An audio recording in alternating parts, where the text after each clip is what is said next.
Hello বন্ধুরা, মাত্র দুটি উপকরণ দিয়ে এই ঘরোয়া রেমেডিটি মুখে অ্যাপ্লাই করলে বিভিন্ন ডার্ক স্পট দূর হবে। এর জন্য আমাদের কি করতে হবে না, প্রথমে কাঁচা দুধকে তুলোর সাহায্যে গোটা মুখটা ক্লিন করে নিতে হবে।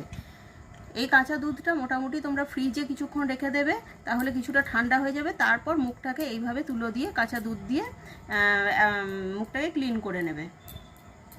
এরপর নিতে হবে আমাদেরকে চন্দন পাউডার। আমি আগের থেকেই রেডি করে রেখেছি, এটা হচ্ছে চন্দন পাউডার। এর সঙ্গে অল্প গোলাপ জল মিশিয়ে একটি পেস্ট রেডি করে নিতে হবে। গোলাপ জলের পরিবর্তে বন্ধুরা তোমরা এটা কাঁচা দুধ দিয়েও পেস্টটা বানিয়ে নিতে পারো। অল্প অল্প করে গোলাপ জল দিয়ে এটা একটা পেস্ট তৈরি করে নেবে।